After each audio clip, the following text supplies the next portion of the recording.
Attention mga Filipino senior citizens, ang National Commission of Senior Citizens or NCSC merong bagong chairman na itinalaga po ni Pangulong Bongbong Marcos na magpapatuloy sa pamamahala ng mga benepisyo para sa mga nakakatanda. Sino nga ba ito? Pag-uusapan natin dito sa video.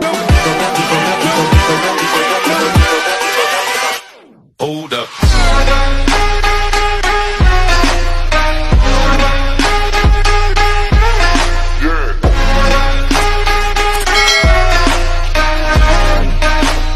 Hello mga ka-vlogs! Welcome dito sa aking YouTube channel. Magandang araw po sa lahat ng mga manonood. Saan po kayong dako sa mundo? Kumusta kayo mga ka-vlogs? Eto, makinig mga Filipino senior citizens.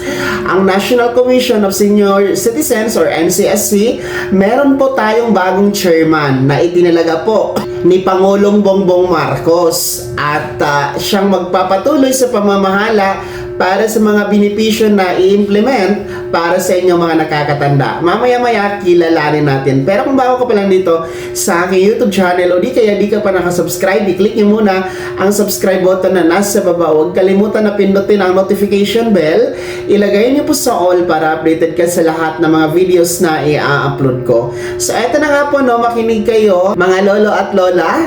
Ang Pangulong Bongbong Marcos po ay inappoint po bilang bago na NCSC chairman si dating ombudsman Merceditas Gutierrez mga ka-vlogs. Yes po, siya ay inappoint bilang tatayong chairman na siyang mamamahala sa NCSC para sa mga implementasyon ng mga benepisyo para sa mga nakakatanda. Si NCSC chairman Merceditas Gutierrez po ay dati pong ombudsman. Siya po ay nanungkulan bilang ombudsman sa panahon po ng Arroyo administration at nag-resign nga po siya pagdating ng kay Noynoy Aquino na administration, no? Nag-resign siya dahil nga po sa issue ng katiwalian o corruption mga ka-vlogs. At ngayon nga ay in-appoint siya ni Pangulong Bongbong Marcos bilang bagong chairman. Siya po ay mamamahala, no, sa NCSC hanggang September 17, 2031, no? Yan po ang anunsyo ayon kay Palace press spokesperson Attorney Claire Castro mga ka-vlogs. So siya po ay pumalit kay ex-NCSC chairman na si Dr. Mary Jean Loreche mga ka-vlogs.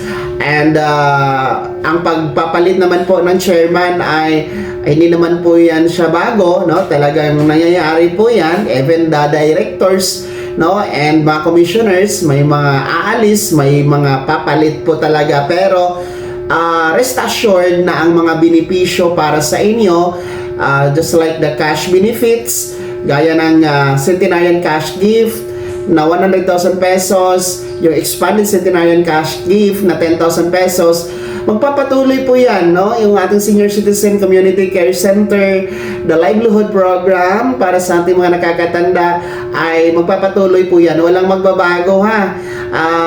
Ang chairman lang po ang bago dito mga ka-vlogs. So, excited po tayo kung ano po ang plano, no, ng ating bagong chairman na sana ay magiging masigasig din po siya, no, para sa inyong mga benepisyo at kapakanan, mga programa mga ka-vlogs. So congratulations po sa ating NCSC chairman na si Merceditas Gutierrez. Mula dito sa ating YouTube channel, tayo po ay nagpapaabot ng pagbati sa kanyang pagkatalaga bilang bagong NCSC chairman. Kaya naman mga Filipino senior citizens, ano po yung comment at reaction sa balitang ito? Ibahagi niyo po sa comment section na nasa baba. Pakilakip ng buong pangalan at kung taga saan kayo. Bago ako magtapos sa video na to, kung gusto niyo pong sumuporta sa aking YouTube channel, maaari niyo pong i-click ang ating super thanks button na nasa baba. Sa mga gusto maging miyembro, pwede i-click niyo lamang ating join button. Maraming perks dyan mga ka-vlogs. be my member now. Sana naging gabay ang video na to.